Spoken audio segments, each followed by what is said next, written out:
तो आज हम लोग स्टार्ट करने वाले हैं मैनेजमेंट, ठीक है ना। तो सब लोग बाबू अपना अपना नोट्स निकाल लो। लास्ट क्लास में हम लोग जो किए थे एक बार रिवाइज कर लो। हम लोग स्टार्ट करते हैं। बैठियो बैठियो बैठियो, जल्दी आओ, ठीक है। तो लास्ट क्लास में हम लोग जो पढ़ाई किए थे एक बार हम लोग क्विक रिवीजन कर लेते हैं, ठीक है ना। तो हम अभी क्वेश्चन कुछ पूछेंगे, अपना raise your hand if you know the answer, ठीक है ना। स्टार्ट किया जाए? आवाज़ नहीं आ रहा है, ठीक है ना। Who is known as the father of modern management? Father of modern management, modern management का पिताजी किसको बोला जाता है? ठीक है, बहुत सारा हाथ उठा है, बहुत सारा हाथ उठा है। और भी देखें, मतलब मोस्टली सबको हाथ पता है, ठीक है। कौन बोलेगा, कौन बोलेगा, कौन बोलेगा? बोलो बाबू। Very good. फ्यूल नहीं, हेनरी फ्यूल। तो he is known as father of modern management. दूसरा सवाल, who is known as father of scientific management? Scientific management का फादर किसको बोला जाता है? If you know the answer raise your hand. बात नहीं, बात नहीं, बोलो Satya. Very good. FW Taylor को क्या कहा जाता है? Father of. अच्छा, अब ऑब्जेक्टिव पूछ रहे हैं, ऑप्शन भी देंगे। कितना प्रिंसिपल ऑफ, आंसर मत बोलना, कितना प्रिंसिपल ऑफ मैनेजमेंट है? हेनरी फ्यूल के द्वारा कितना प्रिंसिपल ऑफ मैनेजमेंट दिया गया है? मतलब प्रिंसिपल ऑफ मैनेजमेंट टोटल कितना? हम ऑप्शन बोल ले, ऑप्शन बोल ले 10, 12, 14, 16। एक बार फिर से, तो 14 प्रिंसिपल ऑफ मैनेजमेंट, मतलब टोटल प्रिंसिपल ऑफ मैनेजमेंट कितना है? 14, गिवन बाय हेनरी फ्यूल। अच्छा, व्हाट इज मैनेजमेंट? कौन बोलेगा? डिफाइन मैनेजमेंट, कौन बोलेगा? सत्या बोलोगे? वेरी गुड, माइक में बोलो जोर से। Management is what management does. Management is what management does. Management is what management does. कोई दूसरा आंसर बोल पाएगा? Management is a thing getting done by other people. It is composed of planning, organizing, directing, staffing, coordinating, reporting, budgeting. Very good. So management is what management does. Management may be defined as a thing getting done by other people. It is composed of planning, organizing, directing, staffing, coordinating, reporting, budgeting. अच्छा, अभी हम बोलेंगे ना ports crop का full form बोलने, ठीक है ना। लेकिन आपको मेरे पास आके बोलना होगा। पोर्ट्स क्रॉप का फुल फॉर्म कौन बोलेगा? कौन बोलेगा? जिसको बोल, देखिए, raise your hand, raise your hand if you know the answer. POSDCORB का कौन बोलेगा? कौन बोलेगा? आके बोलोगे? आओ बैठो। पोर्ट्स क्रॉप का फुल फॉर्म एक बार में बोलना है, माइक में बोलना है। Planning, organizing, directing, staffing, coordinating, reporting, budgeting. Very good, very good, right answer. POSDCORB का आंसर होगा planning, organising, directing, staffing, coordinating, reporting, budgeting. देखिए नेक्स्ट कौन आता है वॉइस से? कौन आएगा? सज्जाद।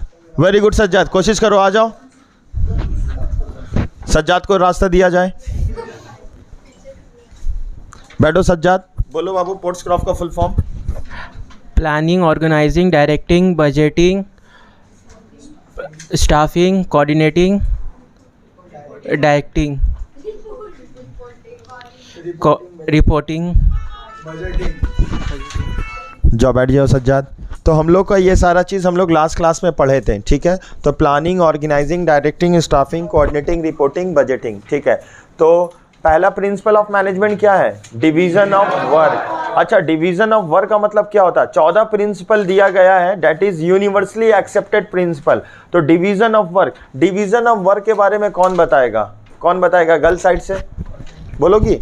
बोलो। Division of work, division of work का मतलब क्या होता है? इंग्लिश में बोलना होगा आपको या हिंदी में, जो समझ में आए जैसे है बोलो। बोलो, डिवीजन ऑफ वर्क किसको बोलते हैं? It is considered as the one of the most important principle of modern management, which is given by Henry Fayol.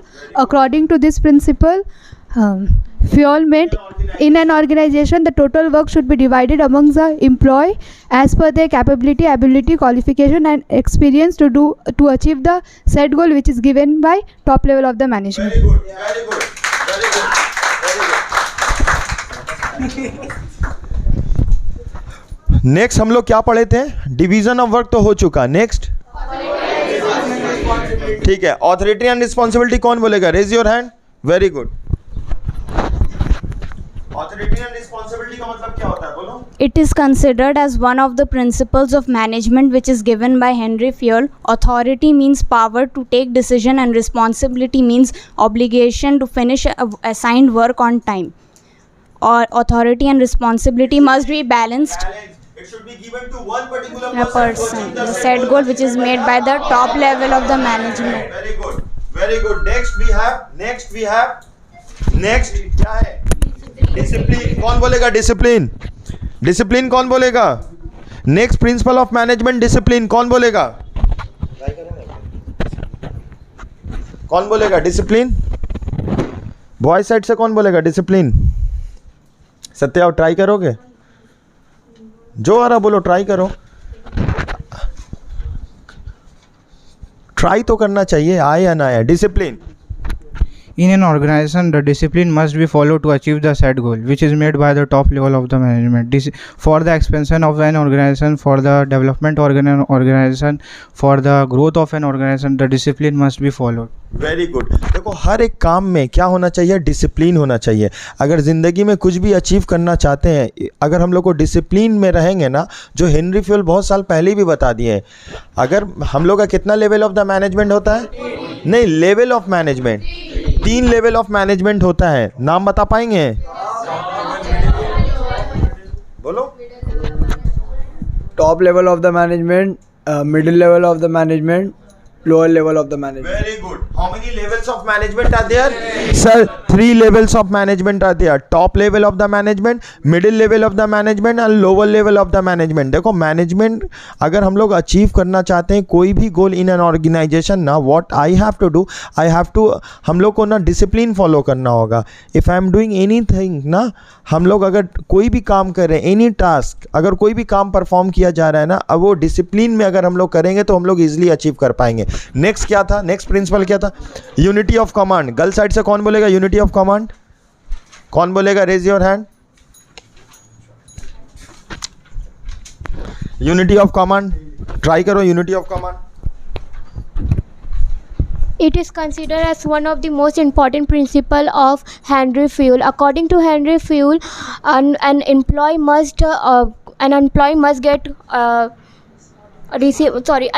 must receive an order from one person. If he will receive order from more than one person, then he will get confused and he will not able to understand that whose order must be first executed.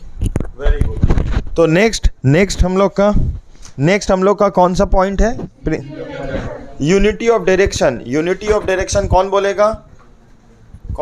अच्छा, हम लोग last class में कहाँ तक किए थे? Initiative तक हम लोग का कंप्लीट था, ठीक है ना. नेक्स्ट क्या करेंगे हम लोग? ये लास्ट है क्या? अच्छा, हम लोग 13 प्रिंसिपल ऑलरेडी कंप्लीट कर चुके हैं. ये लास्ट है. लास्ट क्या है हम लोग का? Split the crop. चलो स्टार्ट करते हैं. कौन पढ़ेगा? पढ़ो, कोई पढ़ो, एक बार समझाते हैं हम लोग. लो तुम पढ़ो बाबू, पढ़ो.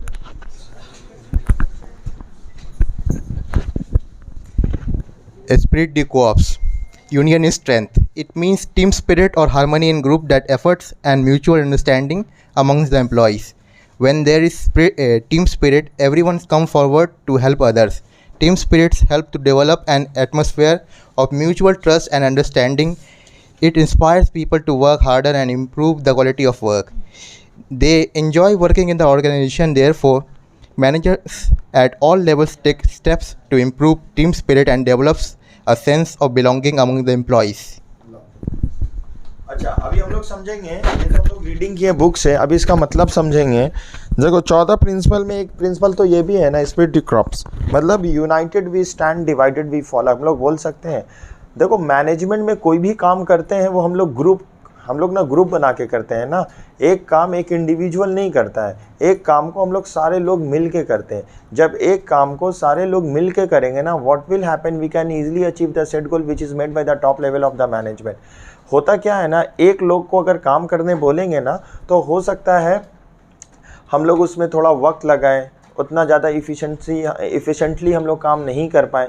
लेकिन जब एक टीम काम करेंगे ना, तो इससे हम लोग को क्या होता है, मोटिवेशन भी मिलता है. उससे क्या होता है, मोटिवेशन भी मिलता है. देखो जैसे अभी आप लोग घर में पढ़ते हैं, तो इस तरीके से ग्रुप में हम लोग जैसे अभी पढ़ ले वैसे पढ़ पाते हैं? नहीं पढ़ पाते। क्यों नहीं पढ़ पाते? यहाँ हम लोग ना एक स्टूडेंट दूसरे स्टूडेंट को सुन भी रहा है ना।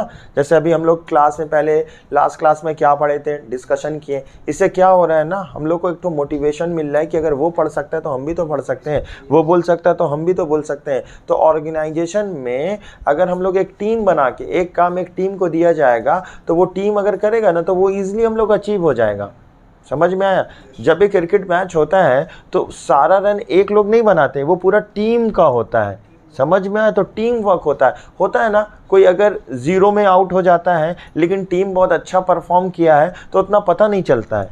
जब भी हम लोग कोई भी काम एक ग्रुप में करते हैं, टीम में करते हैं, तो ईजिली हम लोग उसको अचीव कर पाते हैं। उसका हम लोग का क्या होगा ना, बोलो तो वेस्टेज कम होगा। हम लोग क्या होगा ना, मोटिवेटेड ज़्यादा रहेंगे। With in the given period of time हम लोग को उसको अचीव कर पाएंगे। क्लियर है? ठीक है। तो 14 प्रिंसिपल हो चुका है हम लोग का, कंप्लीट हो चुका है। सबसे पहले क्या पढ़े थे हम लोग, एक बार हम लोग क्विक रिवीजन कर लेते हैं। Division of work. Division of work का मतलब क्या होता है? हेनरी फ्यूल ने कहा है, हेनरी फ्यूल किसको बोला जाता है? Father of modern management. इन्होंने क्या कहा है, ऑर्गेनाइजेशन में, एक ऑर्गेनाइजेशन में अगर हम लोग कुछ भी अचीव करना चाहते हैं ना तो काम को बांट दो, काम को बांट दो। डिवीजन ऑफ वर्क का मतलब क्या होता है? काम को बांट दो। डिवीजन ऑफ वर्क का मतलब क्या होता है? डिवीजन ऑफ वर्क, यही तो है ना, काम को बांट दो। किसके बेसिस में? As per their capacity and ability to achieve the set goal. हम लोग किसके बेसिस से काम में बांटेंगे?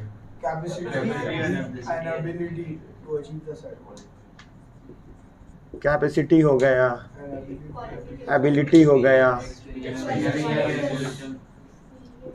क्वालिफिकेशन हो गया, एक्सपीरियंस हो गया।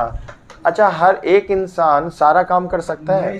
अगर कोई भी ऑर्गेनाइजेशन में बंदा आ रहा है और उसके हिसाब से जो उसका स्किल सेट है उसके हिसाब से अगर हम उसको काम प्रोवाइड नहीं कर रहे हैं तो क्या होगा बोलो तो? सर वो काम नहीं कर पाएगा। काम नहीं कर पाएगा, मेरा काम भी खराब करेगा, मेरा टाइम भी ज़्यादा लगेगा, मेरा रिसोर्सेज भी वेस्ट होगा, और जितना टाइम में हमको गुड्स को डिलीवर करना था मार्केट में नहीं कर पाएंगे। तो हेनरी फ्यूल के अकॉर्डिंगली क्या होना चाहिए कि अगर एक ऑर्गेनाइजेशन में हमको अपना टारगेट को अचीव करना है तो जो भी काम आ रहा है ना आपस में बांट दो। इस तरीके से बांटना है जो इंसान जिस फील्ड में माहिर है उसको वही काम मिले। समझ में आया ना? तो काम को बांटना बहुत आसान है, लेकिन हमको कौन से बेसिस से बांटेंगे? उसका एक्सपीरियंस क्या है, जिस बंदे को काम बांट रहे हैं, जो हम काम दे रहे हैं, अगर उसका अच्छा एक्सपीरियंस है, नॉलेज है, तो हम काम बांट देंगे। तो in an organisation the total work, the total task shall be divided amongst the employee as per their capability, ability and experience to achieve the set goal which is made by the top level of the management. If we are doing so we can easily achieve the set goal, otherwise what will happen? What will happen? There will be the wastage of the resources, there will be wastage of time, wastage of money, and हम लोग ना focus less हो जाएंगे। हम लोग एक जगह focus कर रहे हैं ना, कुछ अचीव करना चाहते हैं, तो इस तरीके से होगा तो अचीव नहीं कर पाएंगे। क्लियर हो गया हम लोग को? बस ऑलरेडी किया हुआ, एक बार हम लोग क्विक रिवीजन कर लेते हैं। डिवीजन ऑफ वर्क के बाद क्या पढ़े थे हम लोग? Authority and responsibility. एक बहुत इंपॉर्टेंट बात है, authority and responsibility should be given to one particular person in an organisation to achieve the set goal which is made by the top level of the management. क्या हो रहा है ना, authority हम अगर किसी और को दे रहे हैं और उसी काम का रिस्पॉन्सिबिलिटी किसी और को दे रहे हैं ना, तो काम इजिली अचीव कर पाएंगे? बहुत दिक्कत होगा, बहुत ज़्यादा परेशानी आएगा। भाई जिसको हम ऑथोरिटी दे रहे उसी इंसान को रिस्पॉन्सिबिलिटी देंगे। तो हेनरी फ्यूल ने क्या किया? It should be balance, it should be balance. Authority and responsibility balance होना चाहिए, एक ही इंसान को देना चाहिए ताकि हम लोग ईजिली अचीव कर पाए जो हम लोग अचीव करना चाहते हैं, है कि नहीं? तो अच्छा, प्लानिंग कौन करता है और उसको एग्जीक्यूट कौन करवाता है? किसके द्वारा? सबऑर्डिनेट के द्वारा। नेक्स्ट क्या है हम लोग का? डिसिप्लिन। डिसिप्लिन हम लोग पढ़े थे ना। अच्छा, डिसिप्लिन हम लोग पढ़ ले, ये तो हर चीज़ में, अगर हम लोग क्लास 12 में भी अच्छा नंबर लाना चाहते हैं तो हम लोग को क्या होना होगा बोलो? डिसिप्लिन। डिसिप्लिन एक बहुत इंपॉर्टेंट रोल है। अच्छा, not only in the field of education, in the field of anything, any XYZ thing, हम लोग को क्या होना होगा? डिसिप्लिन होना होगा। अगर डिसिप्लिन का मतलब होता है जनरल गाइडलाइंस जो इशू किया गया है ऑर्गेनाइजेशन के द्वारा, अगर वो ऑर्गेनाइजेशन का रूल्स एंड रेगुलेशन को फॉलो कर रहे हैं ना, व्हाट विल हैपन? हम लोग का एक्सपेक्टेड रिजल्ट जो हम लोग अचीव करना चाहते हैं वो हम लोग ईजिली अचीव कर पाएंगे। अच्छा, हम लोग का अभी क्लास 12 में है बाबू हम लोग, ठीक है ना। हम लोग का HS कब देंगे? 2024 में। तो हम लोग के लिए अभी अगर हम डिसिप्लिन से पढ़ाई करेंगे, रेगुलर ट्यूशन आएंगे, होमवर्क करेंगे, टेस्ट देंगे, तो मेरा अल्टीमेटली रिजल्ट क्या होगा? अच्छा होगा। तो डिसिप्लिन कहीं ना कहीं हमको मेरा डिज़ायर रिजल्ट है ना उसको अचीव करने में हमको हेल्प करेगा, ठीक है ना। नेक्स्ट क्या है? देखो नेक्स्ट कौन है?